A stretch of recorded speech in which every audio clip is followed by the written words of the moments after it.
Hey, what's up everyone, and welcome back to another video on The Witcher 3. I've been uploading quite a bit about The Witcher, and that's because I love this game. And after seeing some of the comments from my video, should you buy The Witcher 3 in 2020, I saw that a lot of new players were struggling to understand the game and properly enjoying it. I too had this problem when I first started the game. In fact, I didn't like this game at all when I first got it because it was so confusing and overwhelming. So today I aim to make the transition a little easier for you newer players out there so you can properly enjoy the great game The Witcher 3 is.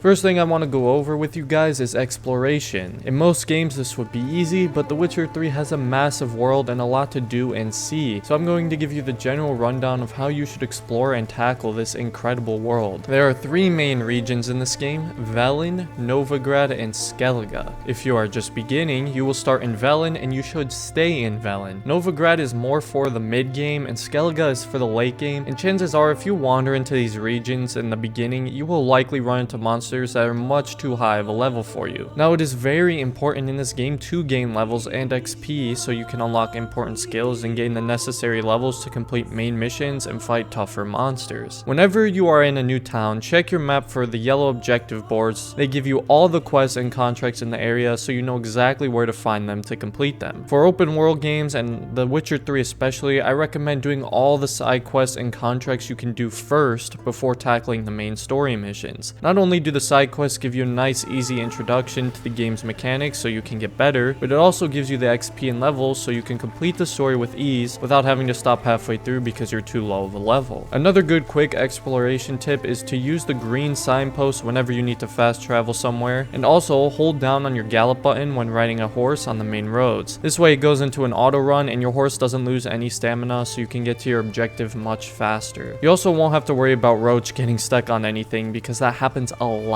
in this game. Moving on to combat, which is probably the most confusing and challenging part for most of you, but honestly, The Witcher 3 actually has some pretty basic combat. You have two swords. The steel one is for humans and animals, while the silver sword is for monsters. If you're wondering why you're doing like no damage to an enemy, it's likely you are using the wrong sword. You have two forms of attack in The Witcher 3, light attack and heavy attack. Pretty simple. I recommend using the light attack like 90% of the time.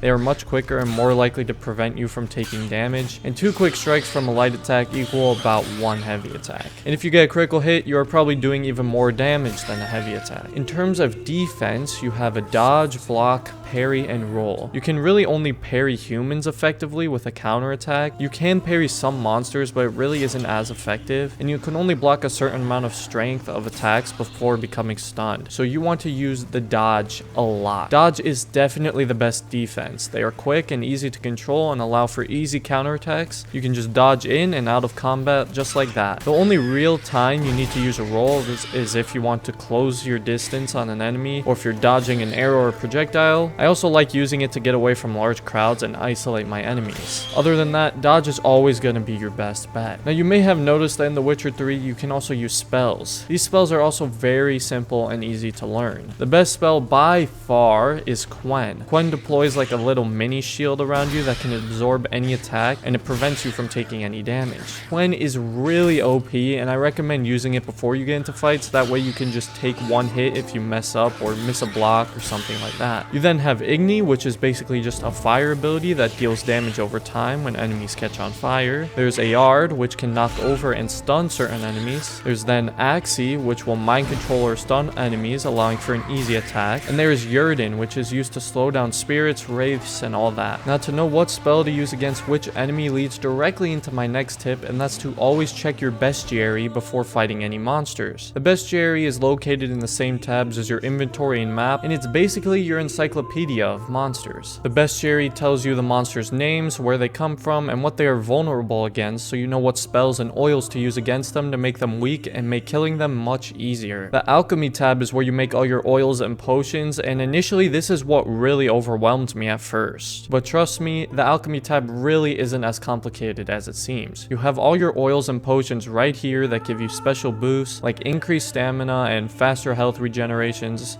etc. The ingredients are very easy to find. You can either just find them through loot in the world, or you can purchase them from herbalists and merchants. I myself didn't really use potions or oils too much, but I do recommend you use Superior Swallow. It is very good for health regen and will probably save your life a lot. And if there is a specific oil that will help you kill a monster or a boss quicker, then I recommend you craft those and apply them as well. They do really help. These oils and potions also are practically unlimited, because once you use them all up, you can just meditate and you will have a new batch ready for use. Armor and weaponry is also very important in this game. There are 4 rarity types in The Witcher 3. There's Common, Master, Magic, and Relic. Relic is the highest rarity, however, rarity really just determines some of the bonuses and rune slots you get for swords and armor, and doesn't actually really have much of an effect on the overall damage absorption or damage output. There's also 3 types of armor, which are light, medium, and heavy. I'd recommend heavy armor. It gives you the most protection to attacks, and the only downsides are slower movement speed, and you have more weight to your inventory, which doesn't really matter much since there's no real loss in being slightly slower in this game. You are of course always going to want to use the armor that has the best armor stat as well. Now, armor can be improved with something called glyphs that give you small boosts to your spells, damage, etc. Don't even bother buying these glyphs because they are quite expensive and they are pretty easy to find, and you are going to be switching armor very quickly throughout this game, so they're likely going to be put to waste anyway. It's pretty much the same deal with runes, except they go on your sword and can increase things like critical chance or chances to stun, along with causing things like freezing or burning effects on your enemies when you hit them. Now, the best skills and upgrades you're going to want to make in this game, I would say, is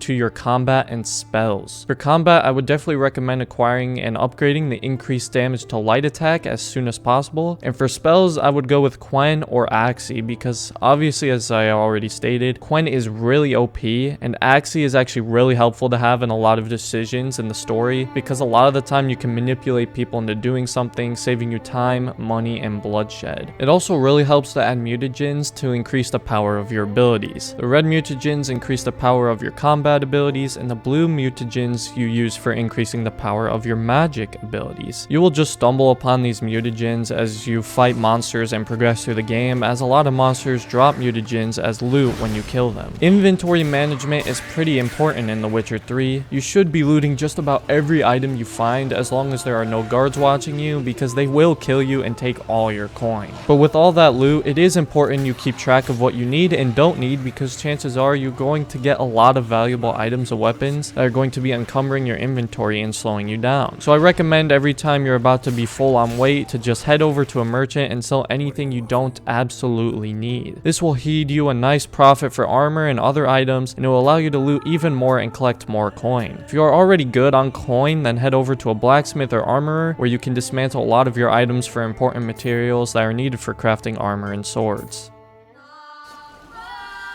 And that just about does it for my tips and tricks on The Witcher 3. I hope this video was able to help a lot of you new and beginning players who have recently started playing The Witcher 3 in 2020. The game is really great once you get used to it, so I hope this makes your experience more enjoyable. If you enjoyed the video or found it helpful in any way, a like and subscribe would be really appreciated. I can't thank you guys enough. If you have more questions about The Witcher 3 and maybe are looking for some more in-depth tips, feel free to join my Discord server and ask me. The link is in the description. Other than that, thank you so much for watching and have a great rest of your day.